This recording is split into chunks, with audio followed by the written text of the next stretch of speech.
మాతృదేవోభవ, పితృదేవోభవ, ఆచార్య దేవోభవ. తంత్ర జ్యోతిష్యం అనేటువంటి ఈ జ్యోతిష విధానంలో భాగంగా ఈ వీడియోలో మీకు చాలా ఆసక్తికరమైనటువంటి విషయాన్ని నేను తెలియజేస్తున్నాను. అదేంటంటే చాలామంది ఈ వీడియోలు తంత్ర జ్యోతిషం వీడియోలు చూస్తున్న వాళ్ళు కామెంట్స్ రూపంలోనూ మరి ఫోన్లు చేసి కూడా, సార్ మరి మీరు అన్ని ఆలయాలు చెప్తున్నారు, నవరత్నాలు సూచించలేదు, యజ్ఞాలు హోమాలు సూచించలేదు, మరి యంత్రాలు సూచించడం లేదు, ఆలయాలే చెప్తున్నారు, అవన్నీ తమిళనాడులో ఉన్న ఆలయాలే చెప్తున్నారు, ఇంకెక్కడ ఆలయాలు లేవా అంటే అక్కడే ఉన్నారా దేవతలు, అక్కడే ఉన్నాయి ఆలయాలు, ఇంకెక్కడ లేవా అని అడుగుతున్నారు. చాలా మంచి ప్రశ్న ఇది. ఎందుకంటే నేను చెప్తున్నది కూడా ఎక్కువ తమిళనాడులో ఉన్న ఆలయాలే చెప్తున్నాను. ఇంకా ఏ ఇతరత్ర యంత్ర పరిహారము, నవరత్న పరిహారము, అదేవిధంగా యజ్ఞయాగాదుల హోమాలు చెప్పడం లేదు. అదేవిధంగా 3 నెలలు 6 నెలలు మీరు పని పాట వదిలేసి గుళ్ళు చుట్టండి అని కూడా నేను చెప్పడం లేదు. నాకు జాతకం వస్తే అష్టకర్మలకు సంబంధించినటువంటి 8 రకాల ఆలయ పరిహారం నేను ఆలయ సూచిస్తున్నాను. 1952 లేదా 1969 ఇలాంటి సంవత్సరాలు పుట్టిన వాళ్ళు కూడా నాకు జాతకాలు పంపిస్తున్నారు. వాళ్ళు సరాసరి వాళ్ళ జీవితాన్ని ఖర్చు పెట్టేసి ఉంటారు. ఇప్పటికీ 60 70 దాటుతున్నారు. ఇంకా వాళ్ళు ఏజు లేదు, ఎనర్జీ లేదు, అనుభవించడానికి వయసు కూడా పెద్దగా లేదు. కానీ వాళ్ళకు 8 రకాల ఆలయాలు రావు. వాళ్ళు అనుభవించేశారు జీవితాన్ని. తక్కువ పరిహారాలే వాళ్ళకు వస్తాయి.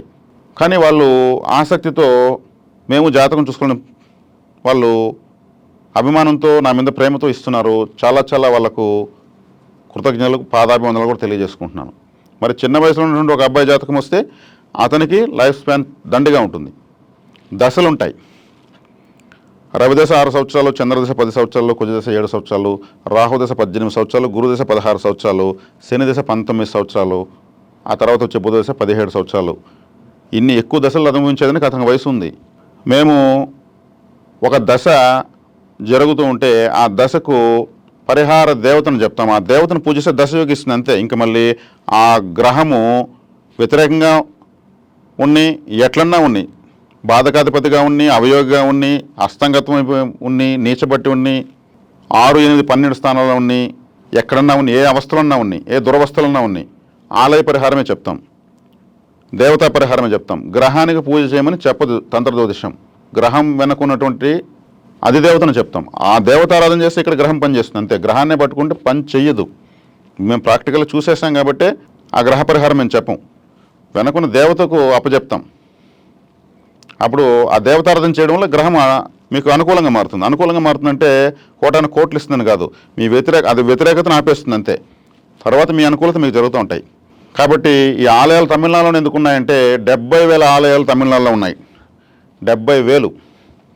కొన్ని వేల సంవత్సరాలకు ముందే ప్రతి రాశికి, ప్రతి నక్షత్రానికి, ప్రతి లగ్నానికి, ప్రతి దోషానికి, ప్రతి విషయానికి ఆలయాలు అప్పట్లో దేవతలే మనుషులుగా పుట్టి ఆలయాలు కట్టారనే దానిలో ఎటువంటి అతిశక్తి లేదు. మనుషులు కట్టలేరు ఆలయాలను. ఇప్పుడంటే ఆప్టికల్స్ ఉన్నాయి, అప్పుడు ఆప్టికల్స్ కూడా లేవు.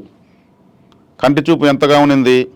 ఆ రాళ్లతో మాట్లాడి, నీళ్లతో మాట్లాడి, ఆ రాళ్ళను పైకి లేపి గాల్లో పెట్టి కట్టినటువంటి ఆలయాలు అవి. ప్రతి స్తంభానికి, ప్రతి రాయికి మంత్రం చెప్పి నిక్షిప్తం చేసినటువంటి ఆలయాలు అవి. అక్కడ దేవతాశక్తి అంత నిబిడీకృతమైంది. ఇక్కడ కూడా ఉన్నాయి ఆలయాలు, కాదనలేదు. జ్యోతిష్ శాస్త్రానికి అనుసంధానమైన ఆలయాలు మొత్తం తమిళనాడులో ఉన్నాయి. అందుకే సూచించడం జరిగింది. మీ జాతకానికి పరిహారం కావాలంటే, పరిహార దేవత మీకు కావాలనుకుంటే అక్కడ ఉంది. అక్కడికి వెళ్తే యాక్టివేట్ అయిపోతుంది. ఆ దశ యాక్టివేట్ అవుతుంది, ఆ గ్రహం యాక్టివేట్ అవుతుంది. మీరు 1 లక్ష 2 లక్షలో ఒక ఫోన్ పెట్టి కొన్నారంటే ఆ ఫోన్కి నైవేద్యం పెట్టాలి ప్రతిరోజు, లేకపోతే పని చేయదు. నైవేద్యం అంటే ఏదో కాదు, ఛార్జింగ్. మరి జాతకానికి ఎంత కావాలి యాక్టివేషను, ఎంత ఛార్జింగ్ కావాలి, మీ జీవితానికి ఎంత కావాలి, అది దేవతా పరిహారం, ఆలయ పరిహారం ద్వారానే అవుతుంది. ఆ ఆలయంలో ప్రతి విగ్రహం కింద యంత్రాలు ఉంటాయి. మన శరీరం కూడా యంత్ర నిర్మితమే. ప్రతి అవయవం ఒక యంత్రమే. అన్ని యంత్రాల లోపల పనిచేస్తుంటే ఈ శరీరం కదులుతూ ఉంది. ఈ యంత్ర నిర్మితమైనటువంటి ఈ శరీరంతో యంత్ర స్థాపనతో ఉన్నటువంటి ఆలయాన్ని ప్రదక్షిణ చేస్తే, ఆ బ్రీతింగ్లో మీరు వెళ్ళి ఉంటే మీకు ఇక్కడ వ్యతిరేకతలు బర్న్ అవుతాయి, అంటే కాలిపోతాయి. అక్కడ నిద్ర చేస్తే ఆ పుణ్యక్షేత్రంలో మీ తల ఒక 12 గంటలు అక్కడ పెట్టి నిద్రావస్థలో పడుకుంటే వ్యతిరేక శక్తిని మొత్తం, వ్యతిరేక కర్మను లాగేస్తుంది. ఆ ఆలయానికి వచ్చిన మొదలుకొని, ఆ గుడికి వెళ్ళొచ్చిన మొదలుకొని నాకు మంచి చేయడం ప్రారంభమైంది అంటారు. ఇక్కడ మేము జాతకంలో ఏ దేవత దగ్గర అనుమతి ఉందో ఆ దేవత దగ్గరికి పంపిస్తాం. కృష్ణపక్ష చతుర్దశి లేదా శుక్లపక్ష చతుర్దశి రోజు జన్మిస్తే శరభేశ్వర స్వామి ఆరాధన చేయమంటాం. శరభేశ్వర స్వామికి ఆలయాలు లేవు ఆంధ్రప్రదేశ్లో, ఎక్కడుందో కూడా తెలియదు. శరభేశ్వరుడు అంటే ఎవరు అని అడుగుతున్నారు. శరభేశ్వరుడు అంటే పరమేశ్వరుడే, ప్రత్యంగరాదేవి, దుర్గాదేవి, పరమేశ్వరుడు ముగ్గురు కలిసి ఎత్తిన అవతారమే. ఒక జంతువు లాంటి శరీరము, ఒక పక్షిలాగా 2 రెక్కలు ఉంటాయి. ఒక పక్షి ఒక జంతువు కలిసినటువంటి అవతారము. శరభసాలవ మంత్రం అని మీరు గూగుల్లో కొడితే వస్తుంది. ఈ శరభేశ్వరుడు నరసింహస్వామి ఆవేశాన్ని తట్టుకోలేక, కంట్రోల్ చేసుకోలేక, ఆయనకే కంట్రోల్ తప్పి ఉన్న పరిస్థితుల్లో ఆయన కంట్రోల్లో తీసుకురావాలి అనేసి వీళ్ళు ముగ్గురు ఆలోచించి ఎత్తి వీళ్ళ యొక్క దివ్యమైన శక్తితో ఆయన కంట్రోల్ చేసి ఆయనకి మళ్ళీ యథాస్థితి తీసుకొచ్చారు మానసికంగా. అలా ఎత్తిన అవతారమే శరభేశ్వర అవతారం. శరభేశ్వరుడు కుంభకోణం దగ్గర తిరుభువనం అనేటువంటి ఊరిలో శరభేశ్వర ఆలయం ఉంది. 1000 సంవత్సరాల ముందు కట్టిపెట్టారు. మరి వాళ్ళకు ఆ తిథిలో పుడితే వాళ్ళకు ఆ ఆలయం సూచిస్తాం. ఎక్కడో పాకిస్తాన్లో, బంగ్లాదేశ్లో అయితే లేవు నేను చెప్పే ఆలయాలు, తమిళనాడులో ఉన్నాయి, చక్కగా వెళ్ళి రావచ్చు. ఆలయ సేవ. కాబట్టి ఆలయాల ద్వారా మీ జీవితం చక్కబడుతుంది. ఇక్కడ భగవంతుని నమ్ముకోమని చెప్తాం తంత్ర జ్యోతిష్యము. మీకు నేను నవరత్నం సూచన చేస్తాను, నవరత్నాలు ఖచ్చితంగా పనిచేస్తాయి. కానీ ఆ తీసుకున్న రత్నం దోషయుక్తమైతే ఎవరు బాధ్యులు దానికి? మీరు ఇలా టార్చ్ పెట్టి ఆ రాయికి వేలు చూస్తే లోపల నీటి బుడగలు లాంటివి చిన్న చిన్న బబుల్స్ కనిపిస్తాయి. నూలుపోగులు లాంటి సిల్క్ గీతలు కనిపిస్తాయి. అవి మైండ్స్లో అలాగే వస్తాయి. అది సూపర్, ఇది డూపర్, మీకు సిల్క్ ఉంది, మీకు బబుల్స్ ఉన్నాయి, ఇది స్టోన్ మీకు ఇప్పటివరకు ఎవరికి రాలేదు, ఇది మాకు పర్సనల్గా వాడాలనుకుంటున్నాము అని మిమ్మల్ని టెంప్టింగ్ చేసి అమ్మేస్తారు. అయ్యో మాకు కావాలి ఇదనేసి. అవి వ్యతిరేకంగా పనిచేస్తే మీరు ఏం చేయగలుగుతారు? సూచించడానికి నాకేం ఫలితం ఉంటుంది?